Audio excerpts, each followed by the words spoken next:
तो ठीक है, जैसा कि हम लोगों ने डिफरेंट डिफरेंट टॉर्क और उसका इक्वेशन को समझ गए। तो हम लोग अब आते हैं कुछ बेसिक, सिंपली बोल सकते हैं कि कंपोनेंट को हम लोग ग्राफिकल वे में समझ लेते हैं।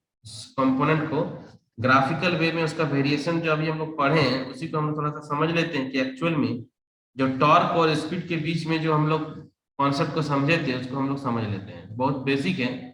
ये मैं जो है कि बना रहा हूँ ग्राफ सिंपल सा। ठीक है। मिनट।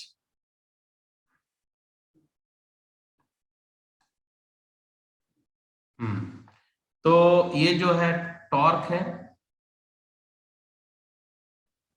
ये स्पीड के लिए कर रहा हूं। तो हम लोगों का जो टॉर्क का जो कॉन्सेप्ट हम लोग अभी पढ़े, जो चारों टॉर्क, तो उसी टॉर्क को हम लोग जो है अभी, एक मिनट, उसी टॉर्क को जो है हम लोग अभी समझेंगे सिंपल ग्राफ में इसका वेरिएशन कैसे कैसे हो रहा है।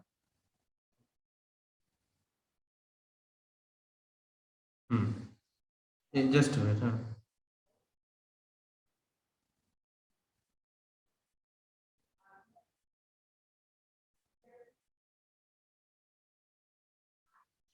तो हम लोगों ने कौन कौन सा टॉर्क पढ़ा भाई? Static torque, viscous torque, coulomb torque, basically सब के बारे में हम लोग अभी समझेंगे। ठीक है। तो अब जो इसका वेरिएशन जो हम लोग पढ़ेंगे, इसका वेरिएशन, तो कैसे कैसे हम लोग इसका वेरिएशन को समझे थे। तो सबसे पहला चीज, लीनियरली जो विस्कस टॉर्क था, याद कीजिए, विस्कस टॉर्क टीवी, मैंने डायरेक्ट बताया आप लोगों को, टीवी जो था वो क्या था, ओमेगा एन। मतलब वो क्या था, डायरेक्टली प्रोपोर्शनल। वो क्या था, डायरेक्टली प्रोपोर्शनल। तो डायरेक्टली प्रोपोर्शनल तो मतलब समझ में आ ही रहा है कि आपको स्पीड के साथ में लीनियरली वेरी करेगा। अब जब नेगेटिव का बात करेंगे तो नेगेटिव, तो ये तो सिंपली हम लोग टीवी का वेरिएशन होगा। ठीक है, ये आपको क्या होगा, टीवी का वेरिएशन होगा। और फिर हम लोगों ने क्या पढ़ा था, विंडेज, टी डब्ल्यू, वो डायरेक्टली प्रोपोर्शनल क्या था, स्क्वायर ऑफ द स्पीड। मतलब समझ में आ रहा होगा आप लोग को, ये जो वेरिएशन होगा क्या होगा, ये पाराबोलिक नेचर का वेरिएशन होगा हम लोग का। मतलब सिंपली इसका जो वेरिएशन होगा वो पाराबोलिक नेचर का होगा, और नेगेटिव के लिए नेगेटिव होगा, नेगेटिव के लिए नेगेटिव होगा। मतलब ये आपका हो गया विंडेज टॉर्क। ठीक है। अब जो स्टैटिक फ्रिक्शन हम लोग पढ़े थे, स्टैटिक फ्रिक्शन, तो स्टैटिक फ्रिक्शन का वेरिएशन बहुत ही सिंपल था कि यदि हम लोगों का सिंपली स्पीड जीरो है, मतलब स्पीड कुछ जीरो है, या हम लोग उस समय समझ रहे हैं कि स्पीड मतलब बहुत ही स्लो स्पीड है, या देखिए ध्यान से उसका ग्राफ जो होगा एकदम इस वे में बढ़ेगा। मतलब यहाँ पर देखिए टॉर्क क्या है, एकदम जीरो है। जब स्पीड जीरो है, यहाँ पर देखिए स्पीड जीरो है, यहाँ पर ये देखिए टॉर्क हम लोग का है, वहां पर है टॉर्क, वहां पर मान लीजिए कुछ है, लेकिन क्या हो गया, स्पीड जीरो है। फिर उसका वेरिएशन हम लोग का साथ स्पीड के साथ में, एक मिनट, दिखा देता हूं मोटा करके, ये टीएस का वेरिएशन यहाँ पर हो रहा है। अब जब नेगेटिव का बात करेंगे, इस वे में हम लोग का नेगेटिव होगा। यदि negative torque speed, negative torque के लिए हम लोग बात करेंगे, नेगेटिव टॉर्क के लिए जो हम लोग अभी पढ़े ना सारा प्रॉपर्टीज, कौन सा टॉर्क क्या लग रहा है, तो उसी चीज को मैं यहाँ पर रिप्रेजेंट कर रहा हूँ बस। जो हम लोग जो जो इसका फीचर्स के बारे में पढ़े कि कौन सा टॉर्क क्या है, कौन सा टॉर्क क्या लग रहा है, उसी के बारे में ही पढ़ रहा हूँ। यदि ओवरऑल यदि हम लोग बात करेंगे, मतलब ओवरऑल जो मोटर में लग रहा है, ओवरऑल, ओवरऑल कहने का मतलब है सारे टॉर्क, मतलब टीएफ जो फ्रिक्शन टॉर्क है, ये छोटा छोटा मिला के नहीं कर रहा हूँ मैं, मतलब कंप्लीट बात कर रहा हूँ कि कंप्लीट हम लोग का जो टॉर्क होगा, तो वो जो टॉर्क का जो बिहेवियर होगा, वो जो टॉर्क का हम लोग का बिहेवियर होगा इस टाइप से होगा। अ,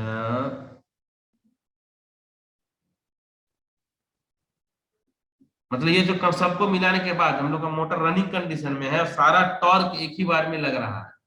इस ग्राफ का मीनिंग को क्या समझ रहे हैं, कैसे वेरिएशन हो रहा है, ये देखिए, ये आपका क्या था, टॉर्क है, और ये आपका क्या है, आपका स्पीड है। ठीक है।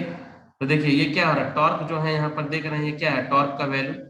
टॉर्क तो आपका स्टार्टिंग में बहुत ही ज्यादा है, कोई भी मोटर जब स्टार्ट होता है उस समय टॉर्क तो ज्यादा रहता ही है, और फिर ग्रेजुअली जो है आप लोग का ये टॉर्क जो है स्पीड के साथ में, देखिए ये जो टॉर्क स्पीड के साथ में कम हो रहा है, अब कम हो रहा है, उसके बाद क्या होगा, धीरे धीरे जब स्पीड भी बढ़ते जाएगा तो टॉर्क भी और स्पीड भी वो लीनियरली वेरी करेगा, मतलब वो विस्कस टॉर्क जो हम लोग बात किए तो वो आ जाएगा, नेगेटिव के लिए नेगेटिव आएगा।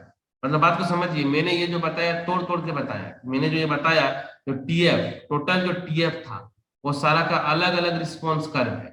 और यदि हम लोग कंबाइंड बात करेंगे कि जब हम लोग का मोटर कई रनिंग कंडीशन में है और सारा टॉर्क जो है वो एक साथ में हम लोग का लग रहा है, तो मोटर का जो बिहेवियर हो रहा है स्पीड और टॉर्क वर्सेस, तो वो जो नेचर होगा, वो जो फ्रिक्शन टॉर्क, जो फ्रिक्शन टॉर्क सिंपली कैरेक्टरिस्टिक जो स्पीड का टॉर्क का यदि बात करेंगे तो ये सिंपल जो है इस वे में ही हम लोग का जो बढ़ेगा। जो नॉर्मल बिहेवियर हम लोग का मोटर का है कि हम लोग का टॉर्क स्टार्टिंग में बहुत ज्यादा है जब स्पीड कम है, जैसे जैसे हम लोग का स्पीड धीरे धीरे बढ़ रहा है टॉर्क घटते गया है, लेकिन फिर एक कंडीशन जब आएगा तो स्पीड और टॉर्क सब क्या होगा, लीनियरली वेरी करना शुरू करेगा, लीनियरली वेरी करना शुरू करेगा। तो ये एक सिंपली हम लोगों ने लोड टॉर्क जो पढ़ा, डिफरेंट डिफरेंट टॉर्क, तो क्या क्या हम लोग पढ़ लिए, फ्रिक्शन टॉर्क पढ़े, विंडेज टॉर्क पढ़े। तो फ्रिक्शन टॉर्क में हम लोग अभी जो सब कुछ जाने की क्या क्या होता है, विस्कस होता है, विंडेज होता है, स्टैटिक फ्रिक्शन होता है, और जो फिर हम लोग पढ़े torque required to do full mechanical torque TL, और फिर जो बेसिक रिलेशन था हम लोगों का, तो फाइनली जो हम लोगों ने क्या निकाला था कि टी इज इक्वल टू क्या बताए थे अभी तुम लोग को, टीएल, हाँ TL plus B omega M, और फिर प्लस क्या था J D omega M by A D T, यहाँ तक जो तो लास्ट हम लोग का डेरिवेशन किए हैं। ठीक है, तो यहाँ तक में ठीक है, कुछ डिस्कशन होगा तो बाद में फिर कर लेंगे। अभी हम लोग क्या करते हैं कि एक नया टॉपिक को थोड़ा सा स्टार्ट कर लेते हैं।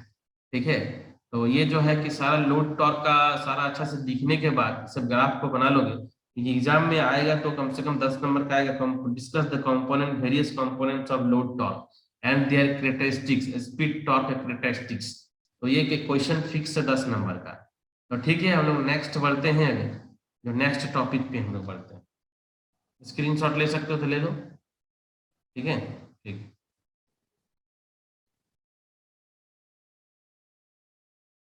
अब हम लोग आते हैं क्या, nature and classification of load torques. Nature and classification of load torque, ये इंपॉर्टेंट टॉपिक है क्योंकि इसका एप्लीकेशन समझेंगे हम लोग कि कहां पर किस टाइप का टॉर्क, किस टाइप का एप्लीकेशन में हम लोग लगाते हैं। तो ये जो टॉपिक है, दिस इज, एक minute, nature and classification, nature and classification of load torques, nature and classification of load torques, important topic. तो जैसा कि हम लोग टॉर्क्स के बारे में डिफरेंट डिफरेंट एप्लीकेशन में जानते ही हैं। आप जैसे कि आप एप्लीकेशन समझ में आता होगा, लिफ्ट है ना, कोई होस्ट है, इलेक्ट्रिकल व्हीकल है, मतलब ट्रैक्शन है, तो हर जगह का तो अलग अलग कैरेक्टरिस्टिक्स होगा, हर जगह का अलग अलग एप्लीकेशन पे हम लोग यूज करेंगे।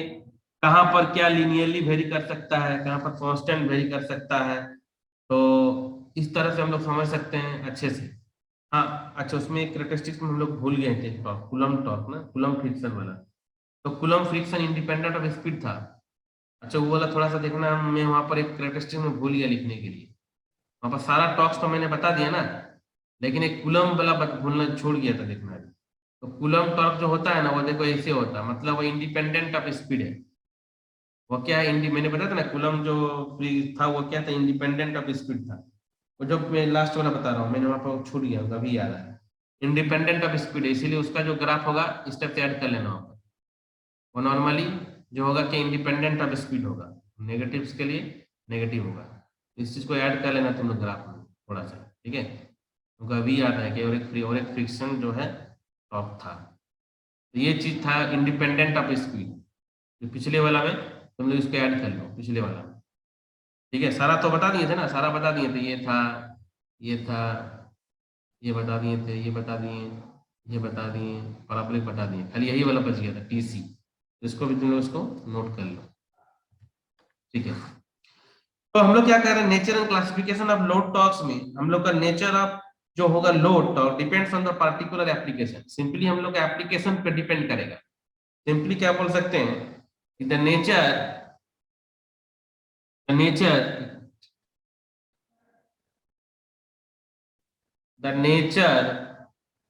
ऑफ लोड टॉर्क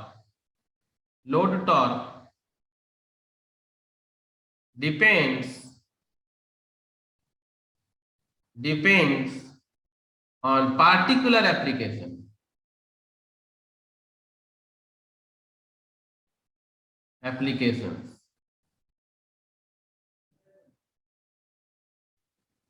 अब जैसे कि हम लोग बात करते हैं कि लो स्पीड होइस्ट, तो सिंपली वहां पर क्या बोलेंगे, where the torque is constant and independent of the speed. बात को समझिएगा, बहुत ही बेसिक टर्म्स है, बहुत ही बेसिक हर एप्लीकेशंस के लिए हर तरह का हम लोग सिंपल बात करेंगे कि स्पीड और टॉर्क का क्या रिलेशन होगा। तो सबका एप्लीकेशन है, सबका अपना अपना एप्लीकेशन है, तो उसके अकॉर्डिंग ही हम लोग समझेंगे। तो सिंपली जो डिपेंड करेगा कि लो स्पीड, जैसे हम लोग बात करते हैं कि सिंपल, पहले समझ लीजिए, फिर मैं सारा को वन बाय वन करके कैटेगराइज करके बताऊंगा, सारे कैटेगरी को अलग अलग करके, कि हम लोग जब लोड टॉर्क का स्पीड का डायरेक्टली प्रोपोर्शनल होगा तो क्या होगा, हाई स्पीड के लिए होगा, ट्रैक्शन के लिए क्या होगा, कांस्टेंट पावर लोड होगा तो क्या वेरिएशन स्पीड का होगा। ठीक है, तो यदि हम लोग बात करेंगे कि लो स्पीड के लिए, a low speed, simply low speed hoist, कोई चीज धीरे धीरे जैसे कि हम लोग उठा रहे हैं, होएस्ट कर रहे हैं, ठीक है, तो ये सिंपल है, इज एन एग्जांपल, ये एग्जांपल है किसका, ऑफ लोड कहां पर, where the torque is constant, where the torque is constant and is independent of speed, and independent of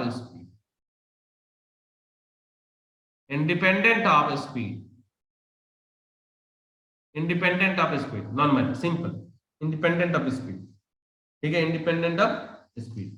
तो मैं आपको बताऊंगा अभी ग्राफ भी। आप जैसे कि लो स्पीड का बात करते हैं, तो लो स्पीड मैंने अभी बताया था, लो स्पीड में क्या होगा, विंडेज टॉर्क नेग्लिजिबल हो जाएगा।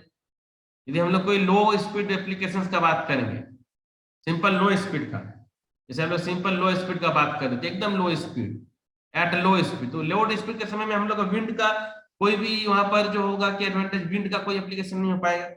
जब भी हम लोग स्पीड कम रहेगा तो हवा का प्रेशर जो होगा कम होगा। बात समझ में आ रहा होगा, मतलब उस समय विंडेज टॉर्क इज नेग्लिजिबल। तो बात को समझना होगा कि कहां पर किस टाइप का एप्लीकेशन के लिए, किस टाइप का एप्लीकेशन के लिए कौन सा टॉर्क लग रहा है, नहीं लग रहा है, कैसे स्पीड कैरेक्टरिस्टिक्स होगा। अब बात को समझ में आई ना हो कि आप लो स्पीड का जल्दी बात करते हैं तो विंडेज टॉर्क तो नेग्लिजिबल होगा, विंडेज टॉर्क नेग्लिजिबल होगा, है ना। अब जहां पर हम लोग बात करेंगे कहीं पर ग्रेविटी का इफेक्ट होगा, नेट टॉर्क जो होगा ग्रेविटी के कारण वहां पर काम होगा, कुछ ग्रेविटी का इफेक्ट होगा, इंडिपेंडेंट ऑफ स्पीड होगा, है ना। अब कुछ ड्राइव्स ऐसा है जहां पर हम लोग कूलम्ब फ्रिक्शन टॉर्क कंपोनेंट जो इंडिपेंडेंट ऑफ स्पीड है ये है, जैसे कि पेपर मिल्स ड्राइव का बात करेंगे, तो पेपर मिल ड्राइव में जो होता है वो इंडिपेंडेंट ऑफ स्पीड होता है, टॉर्क जो होता है इंडिपेंडेंट ऑफ स्पीड होता है, जैसे कि हम सिंपल लिख के बताते हैं। यदि हम लोग बात करेंगे किसका बात करें तो पेपर मिल्स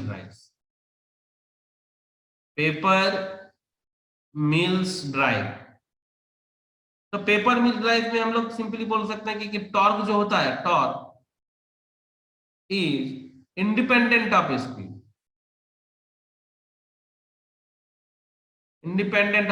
तो हर टाइप का एप्लीकेशन के लिए जो है कि हम लोग बात करेंगे। आप जैसे कि होगा कि आपका मान लीजिए एरोप्लेन है और क्या बोल सकते हैं कि शिप प्रोपेलर्स है और हाई स्पीड होइस्ट है, फैन है, कंप्रेसर है, एरोप्लेन है, तो आप वहां पर यदि बात करेंगे किस टाइप से वेरिएशन होगा, वहां पर हम लोग का टॉर्क और स्पीड का वेरिएशन कैसे कैसे समझेंगे, मतलब सिंपल वे में समझेंगे कि nature of speed torque characteristics, traction load होगा तो क्या होगा, हेवी लोड होगा तो क्या होगा, जीरो स्पीड होगा तो क्या होगा, वहां पर स्टिक्शन टॉर्क होगा। जब हम लोग बात करते हैं कि जीरो स्पीड, तो मैंने अभी बताया था पिछले क्लास में कि स्टिक्शन टॉर्क लगता है, मतलब स्टैटिक टॉर्क वहां पर एप्लीकेबल होगा। ठीक है, अब यदि हम लोग फाइनाइट स्पीड का बात करेंगे तो उस समय हम लोग सिंपली समझेंगे कि वाइंडेज और विस्कस फ्रिक्शन क्या हो रहा है। ठीक है, अब कहीं पर एक्सेलरेटिंग हो रहा है हैवी मास, ठीक ना। अब जैसे कहीं पर हैवी मास एक्सेलरेट हो रहा है तो वहां पर हम लोग का क्या होगा, लार्ज स्टिक्शन टॉर्क लगेगा। बात को समझिएगा, ठीक ना, सिंपल सिंपल। अब कहीं पर जैसे कि हम लोग का मोटर स्टार्ट हो रहा है ना, मोटर स्टार्ट हो रहा है तो मोटर स्टार्ट होने के समय समझ में आ रहा होगा कि क्या होगा, जैसे ट्रेन, ट्रेन का कॉन्सेप्ट हम लोग समझेंगे, फुल स्पीड में क्या होगा, लो स्पीड में क्या होगा। तो तरह तरह से हम लोग यहाँ पर टॉर्क जो होगा, स्पीड टॉर्क का कैरेक्टरिस्टिक सबका एप्लीकेशन अलग अलग है। तो उसी कैटेगरी में हम लोग चार तरह से अभी जो है कि ग्राफ को समझेंगे, चार वे में। तो फोर कैटेगरी में हम लोग समझते हैं। ठीक है, तो ये जो बेसिक है मैंने आप लोग यहाँ पर लिखा हूँ, आप लोग इसको लिख लीजिए। ठीक है, और लोड तो बहुत तरह का, दो तरह का लोड बेसिकली हम लोग समझते हैं, एक एक्टिव लोड होता है, एक पैसिव लोड होता है। एक एक्टिव लोड होता है और दूसरा क्या होता है, पैसिव लोड। तो उसको भी समझेंगे। तो पहले जो होता है हम लोग नेचर को समझ लेते हैं कि ग्राफ का जो हम लोग बात करते हैं स्टेडी स्टेट लोड टॉर्क और स्पीड का कर्व हम लोग को समझना है। ठीक है, तो ये जो है कि इसको सिंपल जो लिखा है इसको आप लोग नोट कर लीजिए, फिर मैं अभी आगे बढ़ रहा हूँ। ठीक है, मैं आप लोगों को थोड़ा कैरेक्टरिस्टिक समझाता हूँ कि कौन टाइप का लोड होगा तो उसका कैरेक्टरिस्टिक किस टाइप से वेरिएशन होगा। तो आपको पता ही है कि कोई कांस्टेंट बढ़ रहा है तो कांस्टेंट होता है, कोई पाराबोलिक होता है। चलिए समझते हैं वन बाय वन करके। देखिए सिंपल वे में सबसे पहला मैं लिख रहा हूं एक ए नंबर पे, ये आपका, ये आपका जो है टॉर्क, ये आपका स्पीड। ठीक है, तो ध्यान से समझिएगा, load torque directly proportional to square of this speed. So which type of application this variation is, torque is just directly proportional to the square of the speed। तो आप लोगों को यदि पता होगा कि किस टाइप के एप्लीकेशन के लिए होता है, मतलब ये जो ग्राफ होगा, ये इस टाइप का ग्राफ का मैं बात कर रहा हूं। ठीक है, तो ये जो होता है इसका जो एप्लीकेशन बेसिकली जो होता है, बोल सकते हैं फैन टाइप्स ऑफ लोड, और क्या बोल सकते हैं पंप, पंप्स टाइप्स का लोड बोल सकते हैं, और फिर क्या था, कंप्रेसर, कंप्रेसर। तो ये एक जो है नेचर है। दूसरा हम लोग समझ सकते हैं क्या, कि जैसे कि हाई स्पीड का बात करते हैं, कोई हाई स्पीड हॉइस्ट, कोई कुछ उठाना है बहुत हाई स्पीड हॉइस्ट के लिए बात करते हैं, हाई स्पीड हॉइस्ट के लिए बात करते हैं। ये आपका टीएल हो गया, ये आपका ओमेगा एम हो गया। तो उस समय हम लोग का जो ग्राफ था, टॉर्क इनिशियली हम लोगों का स्पीड जीरो है, जीरो है, लेकिन स्पीड जीरो टॉर्क हम लोग का लग रहा है, और फिर धीरे धीरे अचानक से वह इस टाइप का वेरिएशन में होगा। मतलब ये जो होगा, बात को समझिए, हाई स्पीड हॉइस्ट, स्टार्टिंग में जो टॉर्क है, जो स्पीड जीरो है, टॉर्क तो लग ही रहा है बहुत ज्यादा, फिर अचानक से जब उठने लगता है तो वो आपका इस वे में वेरी करना शुरू करेगा। स्टार्टिंग में टॉर्क जो होगा वो बहुत ही ज्यादा रहेगा, फिर धीरे धीरे जैसे ही स्पीड मेंटेन होगा, ठीक है, जैसे जैसे स्पीड मेंटेन होगा तो वो जो है कि directly square of the directly proportional के फॉर्म में वेरी करेगा।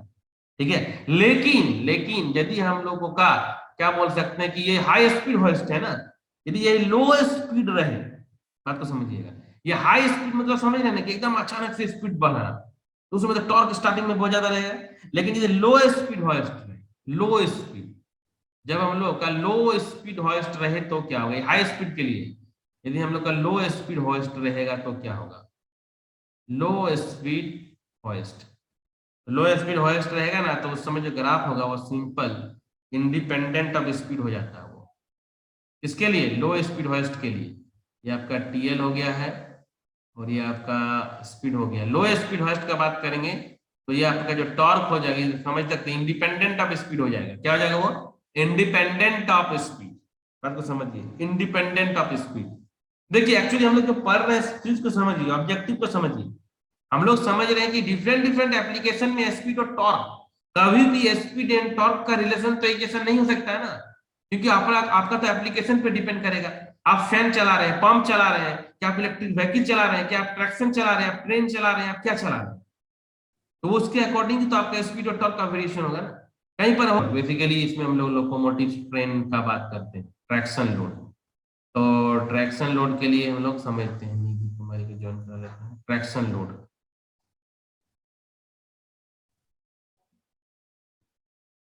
ये आपका फिर वही ग्राफ तो वही बनेगा जो टीएल है, वही आपका ओमेगा एम है।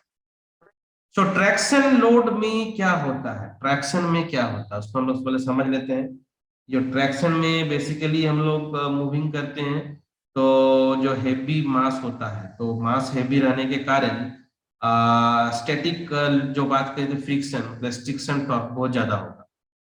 ठीक है, हम लोग सिंपली बोल सकते हैं कि स्टैटिक टॉर्क जो ज्यादा होगा, सो जिसके कारण हम लोग का नेचर टॉर्क हम लोग का क्या बोल सकते हैं, ग्राफ ऐसे जाएगा, ऐसे जाएगा। बात समझ में आ रहा होगा, क्योंकि ट्रैक्शन लोड में क्या होता है, simply because of heavy load, because of heavy load, simply बोल सकते हैं हैवी लोड या मास, द स्टिक्शन, स्टिक्शन वर्ड तो अब कॉमन हो गया होगा, समझ में आ रहा होगा, स्टिक्शन इज लार्ज, लार्ज। और जब जीरो स्पीड का बात करेंगे, एकदम जीरो स्पीड का, तो जो टॉर्क यहां पर लग रहा है वो स्टिक्शन के कारण ही लग रहा है, मतलब जो स्टैटिक फ्रिक्शन स्टैटिक टॉर्क जो लग रहा है। जब जीरो स्पीड का बात कर रहे थे, जब नियर जीरो स्पीड, सब सारा इसीलिए पहले ही एक्सप्लेन कर लिया था मैंने। Near zero speed, near zero speed जो नेट टॉर्क होगा मोटर पे, जो नेट टॉर्क होगा is mainly due to, is mainly due to what, stiction. यहां पर इसीलिए देख सकते हो स्पीड जीरो है और टॉर्क यहां पर लग रहा है, लेकिन धीरे धीरे जैसे ही स्पीड स्पीड आ रहा है तो टॉर्क का वैल्यू घटते जा रहा है, और फिर धीरे धीरे जब नॉर्मली हो जाएगा तो नॉर्मल लिनियरली वेरी कर रहा है। तो ये क्या, और रिस्ट्रिक्शन जो होता है टॉर्क के कारण हम लोगों का ये वेरिएशन, बेसिकली ट्रैक्शन में तो यही होता है ना। अब जैसे जैसे तुम्हारा कोई रेलवे है, अभी स्टार्टिंग नहीं हुआ, तो सोच सकते हो कितना हेवी मास लगा हुआ पूरा, कितना डब्बा लगा हुआ, तो स्टार्टिंग में तो बहुत ही ज्यादा उसमें टॉर्क रहेगा, और धीरे धीरे जब स्पीड पकड़ लेता है, जब रनिंग कंडीशन में आ जाता है मोटर, तो धीरे धीरे टॉर्क भी बैलेंस हो जाता है, फिर स्पीड और टॉर्क दोनों आपस में क्या होता है, लीनियरली वेरी करता है। बहुत बेसिक है ये, एकदम बेसिक कॉन्सेप्ट है, ज्यादा कोई इसमें टफ है नहीं, तो इसमें समझ में आ गया होगा। तो सिंपली हम लोग का ट्रेन में क्या होता है कि क्या बोल सकते हैं कि सिंपली स्टार्टिंग में मोटर टॉर्क जो रिक्वायर होता है लार्जर देन, सिंपली एक लाइन लिख देता हूँ तो और ज्यादा क्लियर हो जाएगा पॉइंट। तो मैंने इसमें क्या बोला कि स्टेशन टॉर्क तो हो रहा है, तो इसमें जो मोटर टॉर्क, इसमें ट्रेन में जो मोटर टॉर्क जो होगा required for starting, for starting a train is much larger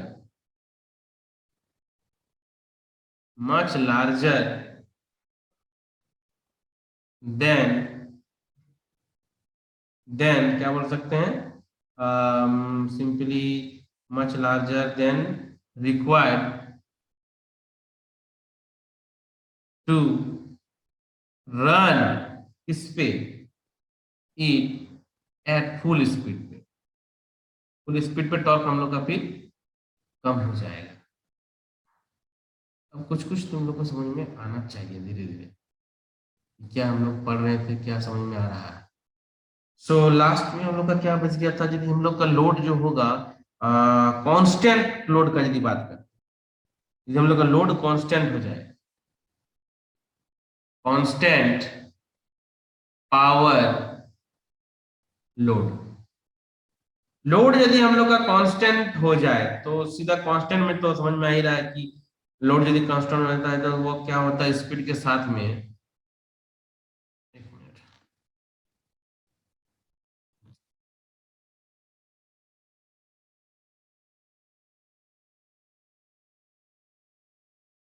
आपका हो गया टीएल और ये हो गया ओमेगा एम, हाइपरबोलिक, इसको बोलते हैं क्या हम लोग, हाइपरबोलिक, हाइपरबोलिक कर्व्स होता है।